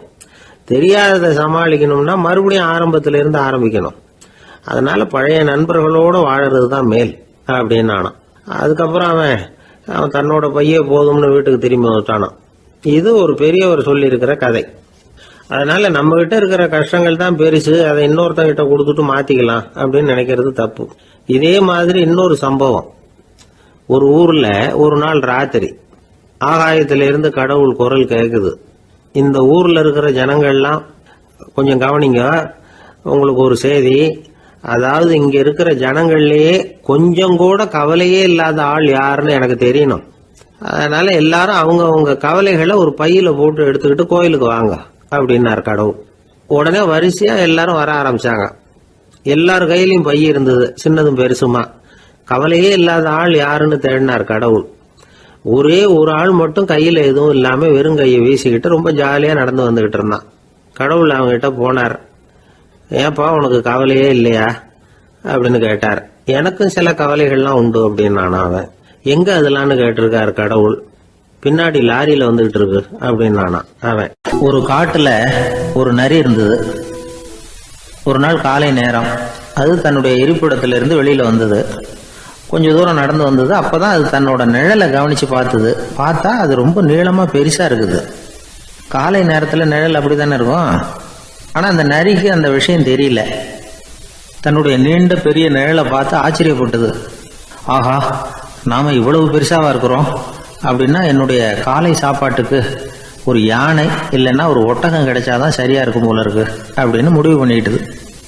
உடனே ஒரு யானை அல்லது ஒட்டகத்தை தேடி அலைஞ்சது, எங்க கிடைக்கும்னு. கிடைக்கவே இல்லை. மத்தியானம் 12 மணி ஆயிட்டுது. பசியோட அலையுது. இப்ப தன்னோட நிழலை பார்த்தது. அது மத்தியான நிழல் எப்படி இருக்கும், அது ரொம்பவும் குறுகி போய் தெரிஞ்சது. உடனே அந்த நரி என்ன நினைச்சுக்கிட்டு தான் தெரியுமா, காலை ஆகாரம் சாப்பிடாததுனால நம்ம உடம்பு இப்படி அழிச்சு போட்டுதே அப்படின்னு நினச்சிக்கிட்டு தான். கொஞ்ச நேரம் கழித்து மறுபடியும் தன்னுடைய நிழலை பார்க்குது. அது இன்னமும் குறுகி போய் காலடியிலே வந்துட்டுது. அதுக்கு பயமாக போயிடுது. ஐயையோ, இன்னும் கொஞ்ச நேரத்தில் நாம் இறந்துருவோம் போல இருக்க, இப்போ என்ன செய்யறது? இந்த சமயத்தில் ஒரு எறும்பு கிடைச்சா கூட போதும், அதை நம்ம காலை ஆகாரமாக நினச்சி சாப்பிட்டுள்ளாமே அப்படின்னு நினச்சிதான். நம்முடைய நிழல் கூட நம்மளை மாதிரியே தான் அடிக்கடி மாறிக்கிட்டே தான் இருக்குது. அது எப்பவும் ஒரே மாதிரி இருக்கிறது இல்லை. மனிதனுக்கு ஏற்படுகிற தன்முனைப்பு இருக்கு பாருங்க, ஈகோ, அது கூட ஒரு நிழல் மாதிரி தானா. அப்படி நினைக்க ஆரம்பிச்சுட்டா அதனால ஏதும் பிரச்சனை வராதான். தன்முனைப்பை நிழல் போலவே ஏற்றுக்கொள்ளுங்கள் அப்படிங்கிறது பெரியவங்க கருத்து. ஒரு காரியத்தை வெற்றிகரமா நல்ல விதமா செஞ்சு முடிக்கிறோம்னு வச்சுக்கோங்க, அந்த சமயத்துல ஒரு வித நுட்பமான தற்பெருமை நமக்குள்ள உண்டாகுது. இது இயற்கையானது, அதனால இது மேல பற்று வைக்கக்கூடாது. அப்படி வைக்க ஆரம்பிச்சுட்டா அந்த தற்பெருமை ஒரு நிரந்தர விருந்தாளியா நம்ம கிட்ட தங்கிக்கும். நம்ம நிழல் எப்படின்னு பாருங்க, நாம நடக்கும் பொழுது நம்ம பின்னாடியே வரும். தன்முனைப்பையும் அப்படியே நினைச்சுக்குங்க. நிழல் யாருக்கும் எந்த பிரச்சனையையும் உண்டாக்குறது இல்லை. ஆனா அந்த நிழலை கண்டே நாம பயப்பட ஆரம்பிச்சுட்டா நாம எதுலையும் வெற்றி காண முடியாது. நிழலோட சண்டை போடக்கூடாது. அது மாதிரி தன்முனைப்போடவும் நாம சண்டை போட வேண்டியதில்லை. இல்லாத ஒன்றோடு சண்டை போடுறது எப்படின்னா, அது இருட்டோட சண்டை போடுறது மாதிரி. நாம நிழல் கிடையாது, நம்ம கிட்ட இருக்கிற தன்முனைப்பு ஒரு நிழல். நம்ம நிழலையும் நமக்கு சமமா பார்க்குறோம் பாருங்க, அங்கதான் சிக்கலே ஆரம்பம். இப்போ நாம நடந்து போய்கிட்டு இருக்கிறோம், நம்ம நிழல் தரையில விழுது. யாரோ ஒருத்தர் நம்ம நிழல் மேல காலை வச்சு நடந்து போறார். உடனே அவர்கிட்ட சண்டைக்கா போறோம், ஏண்டா என் நிழலை மிதிச்ச அப்படின்னு. நமக்கு தெரியும் அது நிழல் தாங்கிறது. அவர் உங்க மேல நடக்கல, உங்களுடைய நிழல் மேலதான் நடக்கிறார். அது மாதிரி உங்க தன்முனைப்பின் மேல யாராவது நடந்தா உங்களை அவமானப்படுத்துறதா நினைக்கிறீங்க. காரணம், நாமளும் நம்ம தன்முனைப்பும் ஒண்ணுங்கிற நினைப்பு தான் காரணம், மற்றபடி வேற ஒன்றும் கிடையாது. நம்ம நிழல் மேல நடக்கிறவர் நம்மளை காயப்படுத்துறது இல்லை. தன்முனைப்பை வேண்டாத ஒன்னாவும் பார்க்க வேண்டியதில்லை. அது இயற்கை. நிழலை உங்க முன்னாடி வைக்க வேணாம், அது உங்க பின்னாடியே இருக்கட்டும். நிழலின் நிழலாகி விடாதீர்கள், நீங்கள் நீங்களாகவே இருங்கள். இதுதான் சான்றோர் சிந்தனை. ஒரு பேருந்துல ஒரே நெரிசல். ஒருத்தர் பக்கத்துல நின்றுகிட்டு இருந்தவர்கிட்ட ரொம்ப பணிவா விசாரிச்சார், ஏன் சார் நீங்க ஏதாவது பெரிய உத்தியோகத்தில் இருக்கிறீங்களா அப்படின்னார். அப்படிலாம் ஒன்றும் இல்லைங்கன்னார் அவரு. அப்படின்னா வேற ஏதாவது அரசியலில் பெரிய பதவியில் இருக்கிறீங்களா அப்படின்னு கேட்டார். அதுவும் இல்லைங்கன்னார். சரி, பணமாவது அதிகமாக வச்சிருக்கீங்களா அப்படின்னு கேட்டார். அப்படிலாம் ஒன்றும் கிடையாது சார்னார் அவரு. அப்புறம் எதுக்குடா என் காலை மிதிச்சுக்கிட்டு இருக்கிற, எடுறா காலை அப்படின்னாராம் இவர். ஒரு ஆள் இருந்தார். அவர் தன்னை ஒரு குருன்னு சொல்லிக்கிட்டார். மௌன குரு, வாயே திறக்கிறதில்ல. அவருக்கு 2 சீடர்கள் உண்டு. இவங்க தான் வர்றவங்க கிட்ட பேசுவாங்க, விளக்கம் கொடுப்பாங்க. ஒரு நாள் இந்த சீடர்கள் 2 பேரும் எங்கேயோ வெளியில் போயிட்டாங்க. அந்த நேரம் பார்த்து ஒருத்தர் அங்கே வந்தார். குரு கிட்ட போனார். குருவே, புத்தர்னா என்னன்னு கேட்டார். குருவுக்கு ஒன்றும் புரியல. அவர் உண்மையான குருவாக இருந்தாவில் புரியும். அவர் திருன்னு முழிக்க ஆரம்பிச்சிட்டார். இந்த நேரம் பார்த்து இந்த சீடர்கள் எங்கேயோ போயிட்டாங்களே, என்ன பண்ணுறது, உதவிக்கு யாராவது கிடைக்க மாட்டாங்களா அப்படின்னு அப்படியே சுற்றி பார்க்குறார். அங்கங்கே பார்க்குறார். வந்தவர் இதை கவனித்தார்.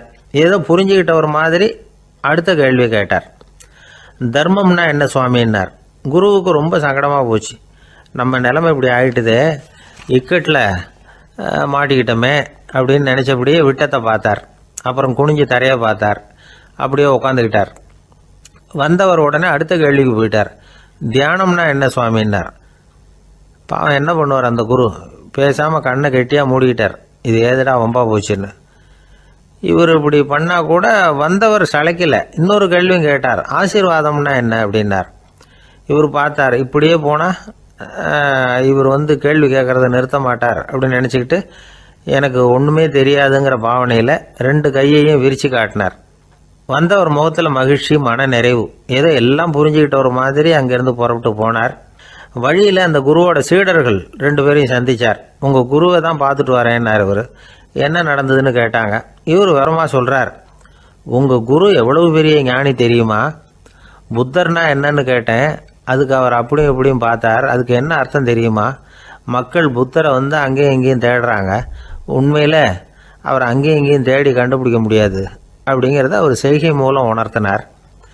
அதுக்கப்புறம் தர்மம்னா என்னன்னு கேட்டேன். அவர் மேலேயும் கீழையும் பார்த்து தர்மம் சமமானது, அதில் உயர்வு தாழ்வு இல்லைங்கிறத உணர்த்தினார். அதுக்கப்புறம் தியானம்னா என்னன்னு கேட்டேன். கண்ணை மூடிக்கிட்டார். கண்ணை மூடி காணுகிற அற்புதம் அது அப்படிங்கிறத புரிஞ்சுக்கிட்டேன். கடைசியாக ஆசீர்வதிக்கப்படுறது பற்றி கேட்டேன். கைகளை நீட்டி உதவுறது தான் அது அப்படிங்கிறத தன்னுடைய இருகை விரித்து உணர்த்தினார். எவ்வளோ பெரிய மகான் அவர் அப்படின்னு சொல்லிவிட்டு அவர் பாட்டு போயிட்டார். சீடர்கள் அதுக்கப்புறம் மெதுவாக குருக்கிட்ட வந்து சேர்ந்தாங்க. அவங்கள பார்த்ததும் குருவுக்கு கோபம் வந்துட்டுது. அடே பாவிகளா, எங்கடா போய் தொலைஞ்சிங்க, நான் ஒரு ஆளுகிட்ட மாட்டிக்கிட்டு என்ன பாடுபட்டிருக்கேன்னு தெரியுமான்னார். இது மாதிரி தான் நாம் சாதாரண மனிதர்களின் புற வேடங்களிலேயே மயங்கி போயிடுறோம். அவங்க பேச்சு, செய்கை, பார்வை இதிலெல்லாம் ஏதோ பெரிய தத்துவம் இருக்கிறதாக நினச்சிக்கிறோம். உண்மையிலேயே அந்த தத்துவங்கள் யாருக்கு சொந்தம்? அவங்களுக்கு இல்லை, நமக்கு தான் சொந்தம். நாம் தானே அதை கற்பிச்சுக்கிட்டோம். நம்மை நாம் அடையாளம் கண்டுக்கிறது இல்லை, நாம் யாருங்கிறது நமக்கு புரியறதில்ல. அதுதான் இன்றைக்கி நடக்கிறது. அதனால தான் அடுத்தவங்களை தேடி ஓடிக்கிட்டு இருக்கிறோம். சில வீடுகளில் கூட இது மாதிரி சைகைகள் உண்டு. சில குடும்ப தலைவர்கள் தினமும் காலையில் கண்ணை கெட்டியாக மூடிக்கிட்டு கை ரெண்டையும் சுத்தமாக விரித்து வச்சுக்கிட்டே உட்காந்து தியானம் பண்ணுறது வழக்கம். எதுக்காக அப்படி பண்ணுறீங்கன்னு ஒருத்தரை பார்த்து கேட்டேன். இந்த மாதம் வாங்கின சம்பளம் பூரா தீர்ந்து போச்சு, இனிமேல் என் கையில் சுத்தமாக ஒன்றும் இல்லை, புதுசாக எதுவும் செலவு வச்சுடாதே அப்படிங்கிறத அப்படி உள்ளங்கை ரெண்டையும் விரித்து காட்டி அவங்களுக்கு உணர்த்துறேன் அப்படின்னார். எனக்கு வாழ்க்கையில் ஒரே ஒரு ஆசை தான் சார் அப்படின்னார் ஒருத்தர். அது என்னன்னு கேட்டேன். ஆசைகளை ஒழிச்சுடணுங்கிறது தான் என்னோட ஆசை அப்படின்னார். இப்படி ஆசைகளை ஒழிக்க வேண்டும் அப்படிங்கிறதையே ஒரு ஆசையாக கொள்வது அபத்தம் அப்படிங்கிறார் ஒரு பெரியவர். இது மாதிரி ஆசைகளை ஒழிக்க ஆசைப்பட்டால் அந்த நோக்கம் நிறைவேறாதான். அந்த முயற்சியால் புதுசாக சில துன்பங்கள் தான் சேருமா. அதில் புதுசாக ஒரு ஆசை தலை தூக்கும் அப்படிங்கிறார் அவர். ஆசைகளை தானாக விழ வச்சுடலாம். அதுக்கு வழி என்ன தெரியுமா? எந்த ஒரு ஆசையையுமே பூரணமாக நிறைவேற்றி கொள்ள முடியாதுங்கிறத உணரணும். அதை உணர்ந்தால் ஆசைகள் தானாக விழுந்துடும். அதை விட்டுட்டு ஆசைகளை விட்டுடணுங்கிறதையே ஒரு ஆசையாக வச்சுக்கிட்டு அதுக்காக கடுமையாக முயற்சிகளையும் செஞ்சுக்கிட்டு நான் ஆசைகளை விட்டுட்டு ஞானோதயம் அடையிறதுக்கு கடுமையாக முயற்சி பண்ணிகிட்டு இருக்கிறேன் சார் அப்படின்னு சொல்லிக்கிட்டு இருந்தால் எந்த காலத்துலேயும் ஞானோதயம் வரப்போகிறதில்ல. அதுக்கு பதிலாக துன்பந்தான் சேரும் அப்படிங்கிறது அவரோட கருத்து. எந்த ஒரு ஆசையையும் பூரணமாக நிறைவேற்றி கொள்ள முடியாது அப்படிங்கிறத உணரணும். ஒரு ராஜா, அவர் மனசில் அமைதி இல்லை, எப்பவும் கஷ்டப்பட்டுக்கிட்டே இருந்தார். இந்த துன்பத்தை போக்குறதுக்கு பல வழிகளில் என்னென்னமோ முயற்சியெல்லாம் பண்ணி பார்த்தார், ஒன்றும் சரியாக வரல. கடைசியாக ஒரு காரியம் பண்ணார். அதாவது ஒரு வேதாந்தியை தேடிட்டு போனார். அவரை பார்த்து கேட்டார், ஐயா, என்னுடைய துன்பங்கள்லேருந்து நான் விடுபடணும், அதுக்கு சுலபமாக ஏதாவது ஒரு வழி இருந்தால் சொல்லுங்களேன் அப்படின்னு கேட்டுக்கிட்டார். அதுக்கு அந்த வேதாந்தி சொன்னார், அதுக்கு ஒரு வழி சொல்கிறேன், அது மாதிரி செய். அதாவது உன்னுடைய ராஜ்யத்துக்குள்ள போதுங்கிற மனசோட வாழ்கிற ஒருத்தனை கண்டுபிடிக்கணும். அப்படி கண்டுபிடிச்சி அவனுடைய சட்டையை வாங்கி நீ போட்டுக்கணும். அப்படி போட்டுக்கிட்டா உன்னுடைய துன்பம் தீர்ந்துரும் அப்படின்னார். உடனே ராஜாவுக்கு ரொம்ப மகிழ்ச்சி. அரண்மனையில் இருந்த அத்தனை பேரையும் ஆளுக்கு ஒரு பக்கமாக அனுப்புனார், தேட சொன்னார். போதுங்கிற மனசுடைய ஒருத்தனை கண்டுபிடிச்சி கொண்டுகிட்டு வாங்க அப்படின்னார். எங்கெங்கேயோ தேடி கடைசியாக ஒரு ஆளை கண்டுபிடிச்சாங்க. அவன் போதுங்கிற மனசோடு இருக்கிறவன் தான். ஆனால் அவன்கிட்ட சட்டை எதுவும் இல்லை. இடையில கட்டியிருக்கிற துண்டே போதுங்கிற மனசோடு அவன் வாழ்ந்துக்கிட்டு இருக்கிறான். சட்டை இருந்தாவில் ராஜா வாங்கி மாட்டிக்க முடியும். அந்த வேதாந்தி ஏன் அப்படி சொன்னாருங்கிறதுக்கான அர்த்தம் இப்போ தான் ராஜாவுக்கு புரிஞ்சுதான். இது வரைக்கும் சொன்னதெல்லாம் ஞான மார்க்கத்தை தேடிக்கிறவனுக்கான உள்ள தகவல். இப்போ இன்னைக்கு இளைஞர்கள் இதை கேட்டுவிட்டு நமக்கு ஆசையே வேணாம் அப்படின்னு முடிவு பண்ணிவிட்டா வாழ்க்கையில் முன்னேறவே முடியாது. நம்முடைய முயற்சிக்கு ஆசை தான் தூண்டுகோல். அதனால் இந்த ஆசையையும் அந்த ஆசையையும் போட்டு குழப்பிக்கக்கூடாது. ஆனால் ஒன்று, பேராசை நமக்கு தேவையில்லை. நாம் படுற ஆசையிலேயும் ஒரு நியாயம் இருக்கணும். ஏன்னா நம்மளில் சில பேர் நீங்கள் தான் சார் சொன்னீங்க, அதனால தான் ஆசைப்பட்டேன், அரை தான் கிடச்சிது மிச்சம் அப்படிம்பாங்க கன்னத்தை தடவிக்கிட்டே. அதனால் இப்போல்லாம் எந்த தகவலை சொன்னாலும் ரொம்ப எச்சரிக்கையாக இருக்க வேண்டியிருக்குது. ஒரு ஆள் ஒரு கடை வச்சு வியாபாரம் பண்ணிகிட்டு இருந்தான். அவனுக்கு ரொம்ப பேராசை, நிறைய பணம் சேர்க்கணும்னு. திடீர்னு ஒரு நாள் அவனுக்கு உடம்பு ரொம்ப சுகம் இல்லாமல் போயிட்டுது. இனிமேல் பிழைக்கிறது கஷ்டங்கிற நிலைமை. மரணப்படுகையில் இருக்கிறான். சொந்தக்காரங்கள்லாம் சுற்றி உட்காந்துருக்குறாங்க. இவன் மெதுவாக கண்ணை திறந்து பார்க்குறான். என் வீட்டுக்காரி எங்கேன்னா, இதோ இருக்கேன் அப்படின்னாங்க அந்த அம்மா. பசங்கள்லாம் எங்கேங்கிறான், இதோ பக்கத்தில் தான் நின்றுக்கிட்டு இருக்கிறோங்கிறாங்க. பொண்ணுங்க எங்கேங்கிறான், எல்லாம் இங்கே தான் இருக்கிறோம் அப்படிங்கிறாங்க. எல்லாம் இங்கே தான் பக்கத்தில் தான் இருக்கோம், நீங்கள் கவலைப்படாதீங்கன்னு சொல்கிறாங்க எல்லாம். அவன் மெதுவாக கஷ்டப்பட்டு வாயை திறந்து, அட பாவிங்களா, எல்லாரும் இங்கே இருந்தால் அங்கே கடையை யார் கவனிக்கிறது அப்படின்னானான். ராமகிருஷ்ணர் வாழ்ந்த காலத்தில் நடந்த ஒரு நிகழ்ச்சி இது. அப்போது ஒரு ஓவியர் இருந்தாராம். அவருக்கு ஒரு ஆசை, ராமகிருஷ்ணர் படத்தை வரையணும், அதை அவர்கிட்டயே கொண்டுட்டு போய் காட்டி அபிப்பிராயம் கேட்கணும். இதுதான் அந்த ஓவியரின் ஆசை.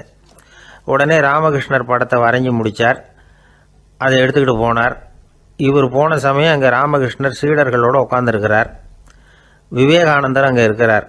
இந்த ஓவியர் கொண்டுகிட்டு போய் தான் வரைந்த ஓவியத்தை அவர்கிட்ட காட்டினார். ராமகிருஷ்ண பரமஹம்சரின் ஓவியத்தை ராமகிருஷ்ணர்கிட்டயே காட்டுறார். ராமகிருஷ்ணர் என்ன பண்ணார் தெரியுமா? அந்த படத்தை பார்த்தார். உடனே அது காலை தொட்டார். குருதேவருடைய இந்த செயல் சீடர்களுக்கு ரொம்ப வியப்பை உண்டு பண்ணிச்சு. சில பேர் மனசுக்குள்ளேயே ரொம்ப குழம்பி போக ஆரம்பிச்சிட்டாங்க, என்ன இப்படி பண்ணுறாருன்னு. என்ன இது அவரோட படம், அவரே அவரோட படத்தின் காலை தொடுறார் அப்படின்னு யோசித்தாங்க. சில பேர் ஒன்றும் புரியாமல் ஒருத்தர் பார்த்து சிரிச்சுக்கிட்டாங்க. அந்த இடத்துல சீடர்கள் மட்டும் இல்லை, சீடர் அல்லாத பல பேர் இருந்தாங்க. தன்னுடைய காலை தானே தொடர இவருடைய செயல் பற்றி என்ன நினைக்கிறது அப்படின்னு அவங்களும் குழம்பி போய் நிற்கிறாங்க. அந்த படத்தை வரைஞ்சி அவர்கிட்ட காட்டின அந்த ஓவியருக்கும் அதிர்ச்சி. இருந்தாலும் அவர் சீடர் கிடையாது. அதனால் கொஞ்சம் துணிச்சலை வர வச்சுக்கிட்டு கேட்டார், என்னங்க இது, என்னால் என்னுடைய கண்களையே நம்ப முடியல, இது உங்கள் சொந்த உருவப்படம், நீங்கள் உங்கள் சொந்த கால்களையே தொடுறீங்க, இது எங்களுக்கு கொஞ்சம் சங்கடமாக இருக்குதே அப்படின்னார். ராமகிருஷ்ணரின் கண்களில் ஆனந்த கண்ணீர் வழிஞ்சுதான். அவர் சொன்னாராம், இது என்னோட படம்ங்கிறது எனக்கு தெரியும், ஆனால் இது என்னோட படம்ங்கிறதுனால நான் இதோட காலை தொடலை. நீ என்னுடைய சமாதி நிலையை இந்த படத்தில் படம் பிடிச்சி காட்டியிருக்கிற, அதனால் அதோட காலை தொடறேன். சமாதி நிலையில் யார் இருந்தாலும், அது என்னுடைய படமாக இருந்தாலும் சரி அல்லது வேறு யாருடைய படமாக இருந்தாலும் சரி, படம் யாருதுங்கிறது முக்கியம் இல்லை. இதில் எது முக்கியம்னா அது தன்னை உணர்ந்த ஒரு உணர்நிலையின் படம்.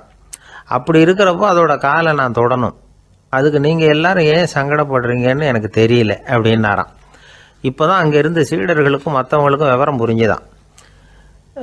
இதுக்கு முன்னாடி யாரும் செய்யாததை இவர் செஞ்சிருக்கிறார், ஆனால் அவருடைய காரணம் ரொம்ப நியாயமானது அப்படிங்கிறத உணர்ந்தாங்களாம். இதுவரைக்கும் ஆன்மீகத்தில் சமாதி நிலை, அதாவது தன்னை உணர்ந்த நிலை பற்றி புரிஞ்சுக்கிட்டோம். இல்லறத்தில் ஏற்படக்கூடிய சமாதி நிலை பற்றி உங்களுக்கு தெரியுமா? ஒரு அம்மா டாக்டர்கிட்ட வந்து சொன்னாங்களாம், டாக்டர், என் வீட்டுக்காரருக்கு உடம்புல ஏதோ கோளாறுன்னு நினைக்கிறேன், நான் எவ்வளவு நேரம் பேசினாலும் காதில் விழாத மாதிரி உட்காந்துருக்கிறார் அப்படின்னு ஆகலாம். அதுக்கு அந்த டாக்டர் சொன்னாராம், அம்மா, அது உடம்பு கோளாறு இல்லை, அது ஒரு பெரிய திறமை அப்படின்னாராம். ஒரு ரயில் வேகமாக போயிட்டு இருக்கு. அது ஒரு ரயில்வே ஸ்டேஷனில் கொஞ்ச நேரம் நின்றுது. அப்போ அதில் ஒரு ஆள் ஏறினார். தலையில் ஒரு மூட்டையை வச்சுருந்தார். மூட்டையை தலையில் சுமந்துக்கிட்டே உள்ளே வந்தார். மூட்டையை தலையில் சுமந்துக்கிட்டே ஒரு இடத்துல உட்காந்தார். ரயில் மறுபடியும் புறப்பட்டது. இவர் தன் தலையில் இருந்த மூட்டையை கீழே இறக்கி வைக்கணும்ல, வைக்கல, சுமந்துக்கிட்டே வரார். எதிரில் உட்காந்துருந்தவர் கேட்டார், ஏங்க ஏன் இப்படியே உட்காந்துருக்குறீங்க தலையில் மூட்டையை வச்சுக்கிட்டு, மூட்டையை கீழே இறக்கி வைக்கலாமே அப்படின்னார். வேணாங்க, பாவம், தலையில் இருக்கிற மூட்டையை இறக்கி ரயிலில் வச்சா ரயிலுக்கு பாரம் அதிகமாக இருக்கும் அப்படின்னார் அவர். இப்படி ஒரு ஆளை பார்த்தா நமக்கு சிரிப்பு தான் வரும். ஏன்னா ரயிலுங்கிறது அந்த மூட்டையையும் சேர்த்து சுமந்துக்கிட்டு தான் போகுது. அவன் அந்த மூட்டையை தலையில் வச்சுருந்தாலும் ஒன்று தான், தரையில் வச்சுருந்தாலும் ஒன்று தான். அதனால் ரயிலுக்கு எந்த மாற்றமும் ஏற்பட போகிறதில்ல.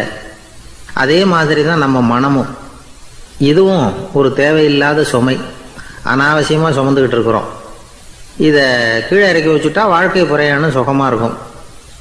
ரயில் பிரயாணம் பண்ணுற அந்த ஆள் மூட்டையை சுமக்கிறான், வாழ்க்கை பிரயாணம் பண்ணுற நாம மனசை சுமக்கிறோம். இது ரெண்டுக்கும் எந்த வித்தியாசமும் இல்லை. மனசை கீழே இறக்கி வச்சுட்டா பாரம் இல்லாமல் வாழலாம், பறவைகள் மாதிரி பறக்கலாம், குழந்தைகள் மாதிரி கள்ளங்கபடம் இல்லாமல் வாழலாம். இந்த வெளி உலகத்தில் நாம் நிலை பெற்று இருக்கணும், வேரூன்றி இருக்கணும். அதே சமயம் நம்முடைய உள்வெளியில் ஆன்மீக வாழ்க்கையில் பாரம் இல்லாமல் இருக்கணும். அப்போ பறக்கணும், நதியை போல் ஓடணும், மிதக்கணும், பயணம் சுகமாக இருக்கும், களைப்பு தெரியாது, கவலை தெரியாது. ஒரு சீடன் போதி தர்மரை நாடி வந்தான். குருவே, நீங்கள் என்ன வெறுமையாக இருக்க சொன்னீங்க, நான் இப்போ மறுபடியும் வெறுமையானவன் ஆகிட்டேன், அதனால் இப்போ என்ன செய்ய சொல்கிறீங்க என்ன அப்படின்னு சொல்லி வந்து நின்னான். உடனே அந்த குரு பக்கத்தில் இருந்த ஒரு குச்சியை எடுத்து அவன் தலையில் அடித்து, போய் அந்த வெற்றுத்தன்மையையும் வீசி எறிந்து விட்டு வா அப்படின்னார். நான் இப்போ காலியாக இருக்கிறேன்னு ஒருத்தன் சொல்கிறான்னு வச்சுங்க, அது உண்மை இல்லை. ஏன்னா இன்னமும் அதில் நான்கிற எண்ணம் இருக்குது. எந்த சிந்தனையும் இல்லாமல் இருக்கிறது கடினம்தான். ஆனாலும் மனிதன் அதில் உள்ள நுட்பத்தை புரிஞ்சுக்கிட்டான்னா இவ்வளவு தூரம் தூக்கி சுமந்துக்கிட்டு வந்த அந்த மனதின் முட்டாள்தனத்தை அவனே பார்த்துட்டு சிரிப்பான். இதுதான் பெரியவங்க சொல்லியிருக்கிற ஆலோசனை.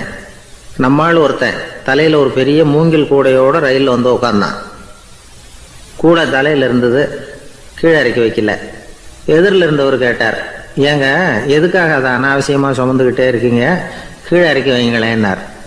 இல்லைங்க, நான் வீட்டை விட்டு புறப்படும் பொழுதே என் பையன் சொல்லிவிட்டான் கூடையை தலையை விட்டு இறக்கக்கூடாதுன்னு அப்படின்னார். அவன் சின்ன பையன், விவரம் இல்லாமல் சொல்லியிருப்பான். இப்போ என்ன நேரில் வந்தால் பார்த்துக்கிட்டு இருக்கிறான், நீங்கள் இறக்கி வைங்கன்னார் அவர். அவன் நேரில் பார்த்துக்கிட்டு இல்லை, இருந்தாலும் நான் இந்த கூடையை கீழே இறக்கி வச்சா அது அவனுக்கு தெரிஞ்சிடும் அப்படின்னாரு இவர். அது எப்படின்னார் அவர். அவன் தனக்கு டிக்கெட் வாங்க வேணாம்னு சொல்லி இப்போ இந்த கூடைக்குள்ளே தான் உட்காந்துருக்கிறான் அப்படின்னார் இவர். ஒரு பெரிய நினைவு மண்டபம், அதுக்கு முன்னாடி ஒரு அப்பாவும் பிள்ளையும் நின்றுக்கிட்டு இருக்கிறாங்க. அந்த வழியாக போகிறவங்க வர்றவங்கெல்லாம் அந்த இடத்துல நின்று அது என்ன மண்டபம் அப்படின்னு விசாரிக்க ஆரம்பித்தாங்க. அந்த அப்பாவும் பிள்ளையும் தான் வர்றவங்களுக்கெல்லாம் விவரம் சொல்லிகிட்டு இருக்கிறாங்க. அதாவது இந்த இடத்துல ஒரு பெரிய மகான் சமாதி ஆகியிருக்கார், அவர் சமாதியான இடத்துல இந்த நினைவு மண்டபத்தை கட்டியிருக்கிறோம் அப்படின்னாங்க. ஊர் பூரா இந்த செய்தி பரவிச்சு. நிறைய பேர் அந்த இடத்த தேடி வர ஆரம்பித்தாங்க. இங்கே கொஞ்சம் நேரம் உட்காந்துட்டு போனால் மனசுக்கு ஒரு நிம்மதி கிடைக்கிது அப்படின்னாங்க. அங்கே இருந்த உண்டியலில் நிறைய காசு போட்டுட்டு போகிறாங்க. பணம் கிடுகிடுன்னு நிறைய சேர ஆரம்பிச்சுட்டுது. பணம் நிறைய சேர்ந்த உடனே அந்த அப்பாவுக்கும் பிள்ளைக்கும் தகராறு வந்துட்டுது. பணம் சேர்ந்தாலே சொத்து தகராறு வரத்தானே செய்யும், அது மாதிரி வந்துட்டுது. பையன் அடிக்கடி நிறைய பணம் கேட்க ஆரம்பித்தான். அப்பா பார்த்தார், யோசனை பண்ணார், ஒரு முடிவுக்கு வந்தார். ஒரு நாள் பையனை கூப்பிட்டார், இதை பாருப்பா, நமக்குள்ள தகராறு வேணாம். அப்பாவும் பிள்ளையும் இப்படி சண்டை போட்டுக்கிட்டா பார்க்குறவங்க தப்பாக நினைப்பாங்க. அதனால் நமக்குள்ளே சமரசமாக இதை தீர்த்துக்குவோம், என்ன சொல்கிற அப்படின்னார் அப்பா. சரி நான் பையன். உடனே அந்த அப்பா என்ன பண்ணார் தெரியுமா, மகன்கிட்ட கொஞ்சம் பணத்தை கொடுத்தார். தன்கிட்ட இருந்த ஒரு கழுதையையும் கொடுத்தார். இதை வச்சு நீ பொழைச்சிக்கோ அப்படின்னு சொல்லி அனுப்பி வச்சுட்டார். மகன் அந்த கழுதையை எழுத்துக்கிட்டு அடுத்த ஊருக்கு போனான். வழியிலே அந்த கழுதை செத்து போச்சு. உடனே என்ன பண்ணலாம்னு யோசனை பண்ணான். ஒரு ஐடியா வந்தது. அந்த கழுதையை ஒரு சாலை ஓரமாக புதைச்சான். கையில் இருந்த பணத்தை வச்சு அந்த இடத்துல ஒரு கல் மண்டபம் கட்டினான். அந்த வழியாக 2 பேர் வந்தாங்க. இது என்ன மண்டபம்னு விசாரித்தாங்க. இந்த இடத்துல ஒரு பெரிய மகான் சமாதி ஆகிருக்கிறார் அப்படின்னா. இந்த செய்தி ஊர் பூரா பரவ ஆரம்பிச்சுட்டுது. நிறைய பேர் வந்து போக ஆரம்பித்தாங்க. இங்கே வந்தால் மனசுக்கு ஒரு பெரிய நிம்மதி கிடைக்குது அப்படின்னு வேற சொல்ல ஆரம்பித்தாங்க. வர வர கூட்டம் அதிகமாக வர ஆரம்பிச்சுட்டுது. உண்டியலில் பணம் நிறைய சேர்ந்துட்டுது. நகையெல்லாம் கூட கழட்டி காணிக்கையாக போட ஆரம்பிச்சுட்டாங்க. அப்பாவை விட மகன் பெரிய ஆளாயிட்டான். இதை கேள்விப்பட்டார் அப்பா. பையனை பார்த்துட்டு வரலாம்னு ஒரு நாள் புறப்பட்டு வந்தார். பையன் ஓஹோன்னு இருக்கிறான். பங்களா, காரு எல்லாம் வந்துட்டுது. எப்படிடா இந்த அளவுக்கு ஆனே அப்படின்னு விசாரித்தார். அப்பா, எல்லாம் உங்கள் ஆசீர்வாதம் தான். நீங்கள் கொடுத்த மூலதனத்தை வச்சு தான் இவ்வளவும் சம்பாதிச்சேன் அப்படின்னு நான் பையன். அது எப்படிறான்னு விசாரித்தார். அப்பா, நீங்கள் ஒரு கழுதை குட்டியும் கொஞ்சம் பணமும் என்கிட்ட கொடுத்து அனுப்பி வச்சிங்க. அதை எடுத்துக்கிட்டு வந்தேன். வர்ற வழியில் அந்த கழுதை செத்து போச்சு. உடனே யோசனை பண்ணேன், அந்த கழுதையை இந்த இடத்துல புதைச்சேன். கையில் இருந்த பணத்தை வச்சு மண்டபம் கட்டினேன். மகான் ஒருத்தர் சமாதி ஆகிருக்கார் அப்படின்னு வதந்தியை கிளப்பி விட்டேன். ஜனங்கள்லாம் ஏமாந்து போய் காசை கொண்டாந்து போட ஆரம்பிச்சிட்டாங்க. நான் பொழைச்சிக்கிட்டு இருக்கிறேன் அப்படின்னா. இப்போதான்டா நீ என் புள்ள அப்படின்னு சொல்லி சந்தோஷப்பட்டாரான் அந்த அப்பா. ஏன் அப்படி சொல்கிறீங்கன்னு கேட்டிருக்கான் பையன். கழுதை குட்டியை புதைச்சி மண்டபம் கட்டியிருக்கிற நீ, ஏற்கனவே நம்ம ஊரில் நாம் கட்டியிருக்கிறோமே மண்டபம், அது இந்த கழுதையோட அம்மாவை புதைச்ச இடம். மகான் சமாதி ஆகிருக்காருன்னு நானும் சும்மா கப்ஸாக தான் விட்டுக்கிட்டு இருக்கேன் அப்படின்னாரான் அப்பா. முட்டாள் ஜனங்களை நினச்சி அந்த 2 பேரும் சத்தம் போட்டு சிரித்தாங்களாம். மனுஷன் ஏமாத்துறது ரொம்ப சுலபம். என் கூட படித்த ஒருத்தன் திடீர்னு ஒரு நாள் எல்லாருக்கும் அருள் வாக்கு சொல்ல ஆரம்பிச்சிட்டான். அவன் ஒரு ஆஃபீஸ்லேயும் வேலை பார்க்குறான். ஆஃபீஸில் உள்ளவங்கள்லாம் அவங்ககிட்ட வந்து அருள் வாக்கு கேட்குறது வழக்கம். ஒரு நாள் நான் அவன் முன்னாடி போய் உட்காந்து பேசிக்கிட்டு இருந்தேன். அப்போ அதே ஆஃபீஸில் வேலை பார்க்குற ஒருத்தர் அவங்ககிட்ட வந்து, சுவாமி, என் மேஜையில் வச்சுருந்த பேனா திடீர்னு காணாமல் போட்டுது, அது திரும்ப கிடைக்குமா எனக்கு அப்படின்னு கேட்டார். இவன் கண்ணை உருட்டி பார்த்துட்டு, அது உனக்கு கிடைக்காது, புதுசாக வேற ஒன்று வாங்கிக்கப்போ அப்படின்னா. சரின்னு அவர் போயிட்டார். அவர் போனதுக்கப்புறம் நான் மெதுவாக இவனை பார்த்து, அது எப்படிறாது, அது உனக்கு கிடைக்காதுன்னு